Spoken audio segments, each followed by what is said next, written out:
Oui, bonjour. Du coup, moi j'interviens en tant que maître d'œuvre sur cette conférence. Alors, je ne vais pas faire des redites et être aussi précis que ce qui vous a déjà été exposé par Philippe et Constance, mais plutôt vous donner un retour d'expérience sur notre travail sur le BIM.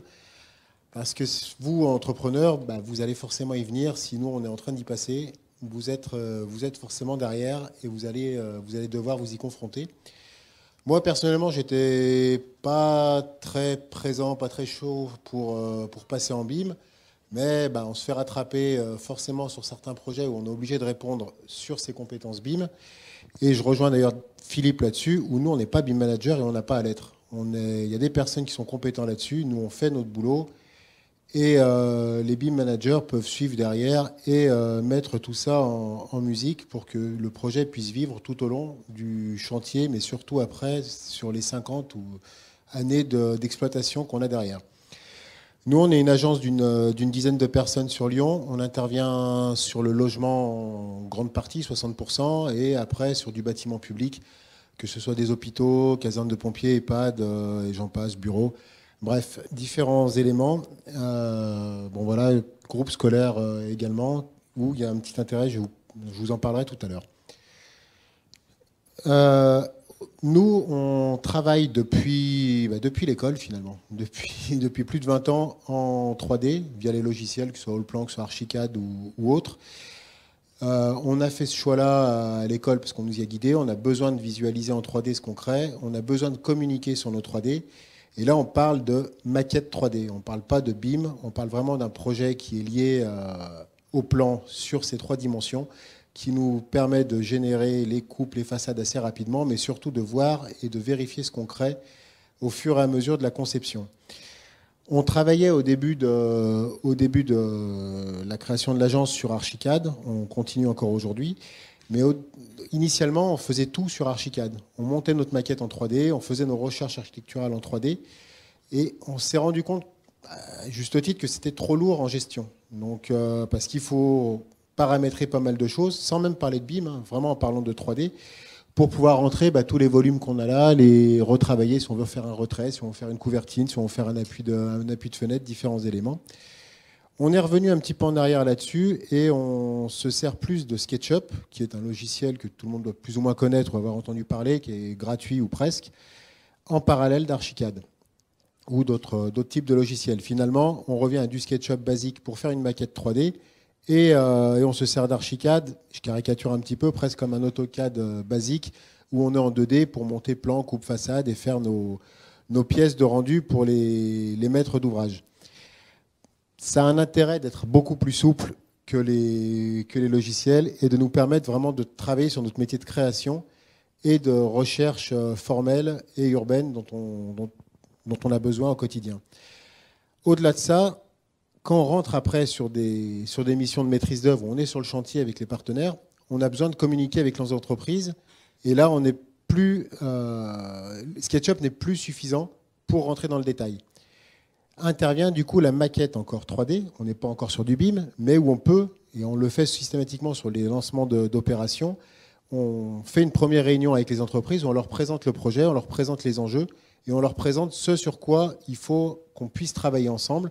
On est maître d'œuvre, vous êtes entreprise, et on doit avoir un travail collaboratif. Ça a toujours été le cas et ça le sera toujours. Le travail collaboratif, avant, il se faisait avec du papier et des discussions. Le but aujourd'hui avec le BIM, c'est de le transposer sur du visuel en 3D qui peut être représenté par tous. Du coup, intervient ces maquettes 3D numériques qui sont montées beaucoup plus précises. On n'est pas encore vraiment sur du BIM, comme l'a été présenté initialement, parce qu'on n'a pas renseigné tous les objets, on n'est pas sur du collaboratif. Mais nous, à notre échelle, ça peut nous suffire. On peut s'arrêter là. Par rapport à cela, on a eu différentes demandes. Deux projets, pour l'instant, enfin on en a plus, mais il y a deux projets que je vais vous présenter aujourd'hui qui ont été faits en BIM beaucoup plus poussé. Un pour un bailleur social, pas un bailleur social, pardon, un promoteur qui a voulu que l'on lance cette opération de 96 logements en BIM. Il avait besoin de voir ce qu'il en était, voir où ça pouvait l'amener, et c'était sa première opération en BIM. Autant vous dire que ça n'a pas servi à grand-chose. Tout simplement parce qu'il n'a aucun intérêt aujourd'hui à faire du BIM parce que ces entreprises ne sont pas formées en BIM, ils ne consultent pas en BIM, du coup, il n'y a pas de lien sur le chantier. Et vu qu'il n'a ni la maintenance ni la gestion de ses ouvrages à la fin, tout est vendu, le BIM et les deux numériques ne servent strictement à rien. Sur cette opération, on avait un BIM manager. Donc nous, on a renseigné la maquette numérique, tout simplement avec les objets. Ça nous a pris 2 fois plus de temps que ce qu'on devait faire d'habitude, pour au final aucun intérêt. Voilà la maquette qui a été montée. Donc on peut voir ces différents bâtiments sur un terrain de 10 000 mètres carrés, je ne sais plus exactement, où on a tous les éléments liés au BIM, les confrontations d'objets dont on a pu vous parler tout à l'heure. Je ne vais pas rentrer dans ce détail-là, ça n'a pas de grand intérêt maintenant. Mais par contre, ce qui est intéressant, c'est que tous ces modèles, on renseigne à notre échelle tous les éléments qui peuvent vous servir derrière. Vous pouvez faire des coupes à chaque endroit du projet. Ce qui manque souvent, sur chaque chantier, on a toujours le débat. Monsieur l'archi, il nous manque une coupe à tel endroit, ça on ne l'a pas compris, ça on ne l'a pas vu. Finalement, avec ce genre d'outils, tout le monde peut voir la même chose sans aller vraiment dans le détail du collaboratif. On avait fait différents points de détail qui ont été un petit peu compliqués à sortir pour nous, finalement, parce qu'on doit tout modéliser, ce qui n'était pas le cas avant. On avait un détail 2D, ça nous permettait de dérouler sur toute l'opération, de discuter avec l'entreprise en disant, voilà, si je prends sur le détail 1, par exemple, c'est les couvertines. Le détail 2, c'est les remontées d'étanchéité, les solins. Le détail 3, qui est en bas à gauche, où on a les planelles isolantes, parce qu'on est sur un bâtiment en thermobrique. Voilà, tous ces éléments, le JD, on les visualise plus précisément, ce qui permet à tout le monde de discuter de la même chose, sans, encore une fois, être très loin dans les recherches et dans les outils collaboratifs. Reste quand même certains problèmes quand nous, on modélise tout ça, c'est de savoir déjà où on s'arrête, ce qui est utile. Et je prends l'exemple des cloisons dont on parlait tout à l'heure. Où est-ce qu'on arrête, nous, nos cloisons dans la modélisation? On les arrête sur la dalle, sur la chape. On sait très bien que la cloison va sur la chape, mais par contre, sur l'outil de modélisation, ce n'est pas fait aussi simplement que ça. Donc du coup, quand je dis qu'on double le temps, oui, c'est carrément ça. C'est un petit peu le problème. Et si on ne le fait pas correctement, qu'est-ce qui reste derrière? Qu'est-ce qu'on livre aux entreprises? Qu'est-ce qu'on livre en DOE? Sur quoi on va faire les quantités? Si la cloison s'arrête sur la chape et non pas sur la dalle, comme on devrait le faire, on n'est pas bon sur les quantités, donc vous ne pouvez pas vous servir de tout ça derrière.